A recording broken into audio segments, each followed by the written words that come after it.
Welcome everyone to ShantaeJTaylor.com. Today is the first day of Mental Training One-on-One.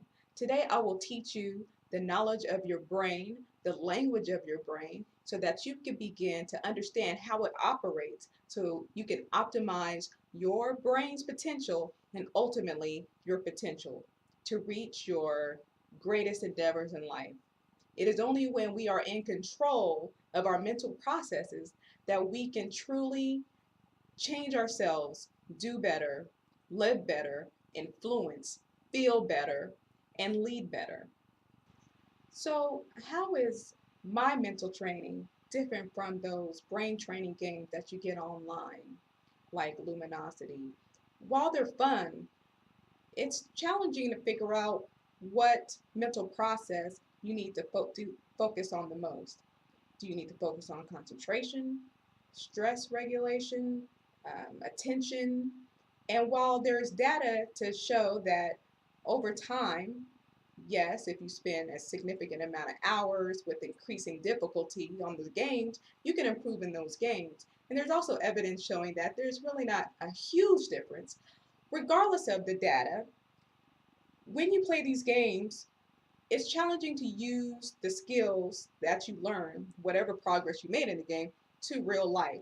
It's only when you are able to use your whole brain and apply it to real life that you really start making significant changes in the brain and in your life. Once you understand the brain and once you learn how to regulate the parts of your brain and you consciously control what's going on in the processes of working memory, the processes of attention, the process of um, planning, the process of controlling your emotions, you can consciously apply it to real life in real time. And the more brain regions you recruit to do this, the more changes you'll see overall. Once you see changes in your brain and you feel those changes, you'll see changes in your life, in your decision making skills, the way you handle things, the way you communicate, everything will change holistically. Playing games are fun, but I'm here to give you a whole model, a whole brain model that you can use and truly reach your potential. So what can you expect from me today? Well, first, I will show you the three main parts of your brain that we are going to focus on for a long time. If we focus on just three parts of the brain, it will do us exponential justice on how we operate in our lives, how we regulate our internal thoughts and the external stimuli coming in, and how to react to life and plan effectively and judge effectively. The next thing I will show you is what these three parts actually do. The third thing I will show is a specific strategy that would allow you to hack into these three main systems. I'm going to literally teach you how to be a computer hacker of your own mind so that you can change the unproductive mental maps going on inside these three main parts and to upregulate the productive parts. So we all have seen what the brain looks like, but obviously we can't look inside our brain to see what it looks like right now. So I just want to show you that you always have a model of your brain right at hand, literally. If you take your hand, left or right, it doesn't matter, and you fold your thumb inside and you fold your four fingers over, you have a model of the brain. And this fleshy part right here, this is the first part. This is called your brainstem. You open it up, this is called your limbic system. And if you close it, this is your main part, the main part we're all familiar with, your cerebral cortex. It makes up most of the real estate inside of your mind, and it consists of the right and left hemispheres. So let's start at your brainstem. Your brainstem is located in between the main part of your brain and your your spinal cord. It sits at the base of your brain. And this is where all your unconscious processes go on. The things you don't have to think about, your heartbeat, your breathing, um, making new cells, healing your body while you're sleeping, your sleep pattern, your circadian, it's called your circadian rhythm. All those things are going on an unconscious level. Thank goodness we have an instinctive brain, a brain stem that does all this, because who wants to think about all that? The flip side is it's also your basic instinct, so it reacts without you thinking, okay, because it's made to keep you alive. It's your survival mechanism as well. So it's going to make sure you feed yourself. It's going to make sure you run from danger. It's going to make sure you stand and fight to save your life if you need to. And it's going to make sure you have sex and reproduce. Okay, so the main problem with this brainstem is that we use it without thinking sometimes. So that can get us in a lot of trouble if we don't control it. So I'm going to teach you strategies to make sure you are in control of this brainstem. We want it to do what it naturally does. We want it to do unconscious activities that we don't have to think about, so we can use more energy for our intellectual brain. But a lot of us operate on this, and we want to make sure that we control that. The next part of the brain is the limbic system. This is the emotional brain, okay? And I know emotions can get us in trouble, but it can also make us fall in love, okay? And so we want to make sure that we're also in control of our emotions. So within this structure, you have your short-term memory function, and you have what is called your main sensory function, which is the amygdala, we call it, fancy word here. The amygdala senses threats, it senses fear, it senses loss. And when we lived in the brush, when we had to look for danger behind the grasslands, that was all good. So a lot of it's highly sensitive to threat, loss, danger. But we don't live in those days anymore. We're not running from a bear, so it shouldn't be activated all the time. But a lot of things can stimulate the amygdala or the fear structure. So we want to regulate that as much as possible, because it is fear that keeps us from our best selves. It's fear that makes us react certain ways to our bosses, to our children, to words that people say to us. It's the fear that keeps us from taking the next step to run the business, to try something different, to try new things. So we want to regulate that, because we don't want fear driving our behavior. We don't want fear driving um, our decisions in our planning. So there's a couple of routes fear takes. So it can take an unconscious route, or it can take a conscious route. And we want to route it to our conscious mind, which I'm going to talk about next. So if you fold your hand over, you have your main intellectual brain, your cortex. And this is where your conscious thought, your intellect is. This is where you plan, you judge, you make decisions. This is the part we want to run off of. This is the part we want to optimize. This is a part where we can create and come up with solutions.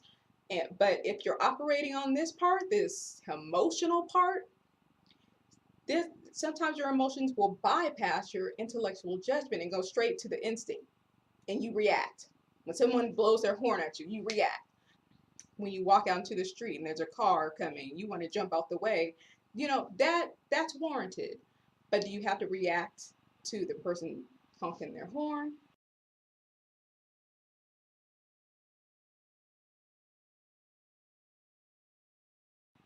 Those are the three parts that we will be going back to over and over again in your mental training.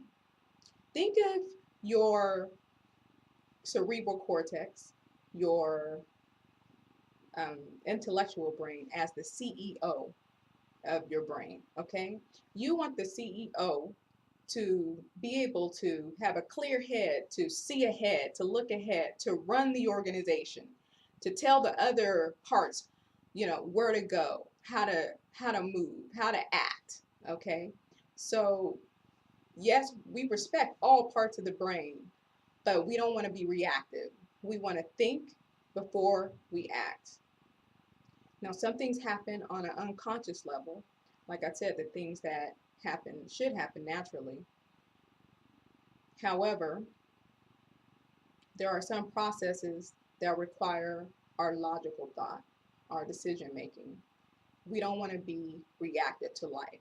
We don't want fear to keep us from our best selves. So let's learn how to regulate our instinctive brain, our brainstem, our emotions, and our intellectual brain. Now I want you to take some action steps. On a scale from 1 to 10, I want you to rate where you stand on controlling each part of these three main regions of your brain. From 1 to 10, your instincts. How reactive are you? Are you in control? If you have a low control of your basic instincts, give it a 1.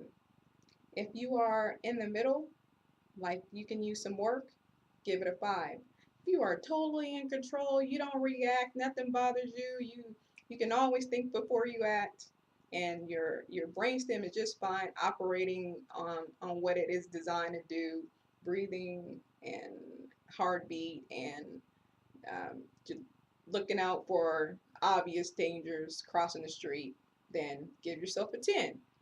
Maybe you don't need to regulate this. Okay? Then I want you to rate your emotional brain. I want you to give it a 1 if you have low, very low emotional control, or a 5 if you can use some help, or a 10. I'm in complete control of my emotions. Fear doesn't get in my way. I always think before I act. It goes straight to my intellectual brain after reasoning it out. Emotions don't lead me. They're um, they're doing what they're supposed to do at the right levels. Great. Remember also what sits in the limbic system is your short-term memory.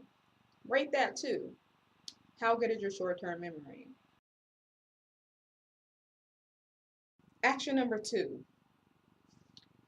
After you rate each part of your brain and what level you're at, I want you to become consciously aware throughout the week on the triggers that activate each part of your brain. Your instincts. Do you react when you see someone's face? Um, Words. Do you react when you feel like someone is doing better than you? And I want you to pay attention to those signals that seem reactive, those signals that you feel threatened by, those signals that also give you joy. I want you to pay attention to triggers, how you feel. When we become aware that we are operating at lower levels of our brain, then we can start to move forward. We can start to implement strategies to make sure that we're operating at the highest level of our brains. But first, we have to notice it. We have to know if you're being reactive, if somebody blows their horn, a loud sound. With, I want you to justify your your reactions. Does this make sense? Am I going to be hit by a car? Okay, that's justified. My coworker making a lame comment about me, am I taking it personally? Probably, but do I have to react by lashing out or getting upset and getting tense? Yes, things may make you upset, but there are ways to lessen the intensity. There are ways to project yourself so that you don't get certain reactions as well.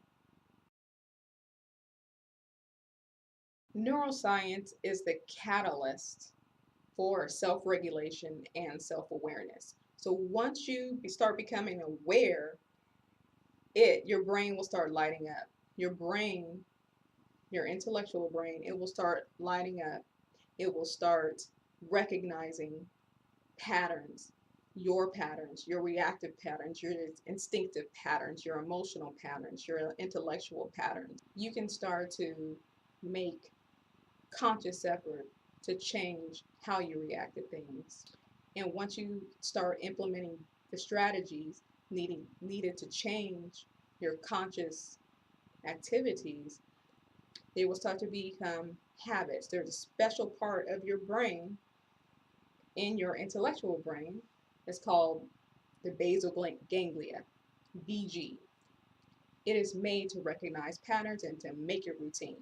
The sooner you start recognizing patterns, the sooner your brain, the little part called the basal ganglia, will start to make it a pattern. It'll make it a habit, so you become less reactive to the things that are making you fearful, that seem like a threat.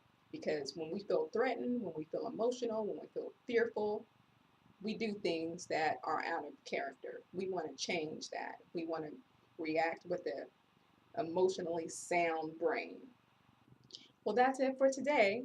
Next time we will go over the hacker system of your brain.